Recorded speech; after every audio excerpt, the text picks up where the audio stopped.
هذا المسن يتمايل طربا في احتفائية بمدينة تعز بقدوم ذكرى 11 من فبراير، وهذه الطفلة كأنها تقول صورني وأنا أحتفل، فقبل 5 سنوات من الآن كان موعد ولادتي مع إشراقة الثورة.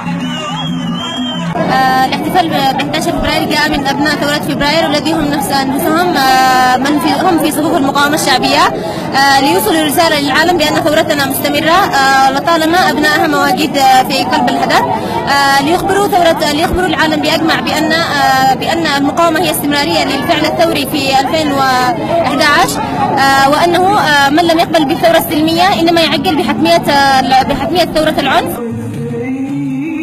وسط شارع جمال حيث شرارة الثورة السلمية، الابتسامة على محيا الجميع، الصغار والكبار، بل الثوار والثائرات.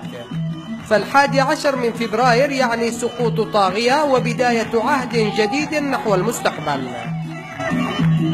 الإقليم يشهد لنا أن كنا في المكان الصحيح، والعالم يشهد لنا أننا كنا في المكان الصحيح.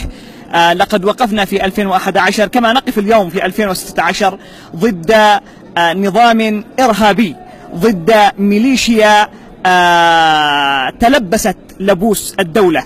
اليوم كشفناها على حقيقتها. نحن سنحمل شهداءنا على أكتافنا وسنذهب بهم إلى الخلود، وسيحمل علي عبد الله صالح والحوثي وزبانيتهم العار والهوان والهزيمة والتاريخ الأسود الذي سيلاحقهم وسيلاحق كل من وقف في صفهم. رغم الحصار المطبق والقصف المستمر من قبل ميليشيا صالح والحوثي على المدينة، كان التحدي والإصرار، فلم يمنع الثوار من الاحتفاء بثورتهم، فعبر كل بطريقته، فالبعض غنى ورقص آخرون، فيما استخدم فنانون المسرح تجسيدا للفوضى والتزوير التي أدار بها المخلوع صالح البلاد في سابق عهده.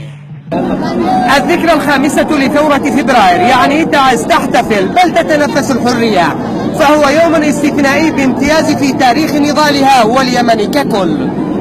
أمين دبوان، يمن شباب، تعز.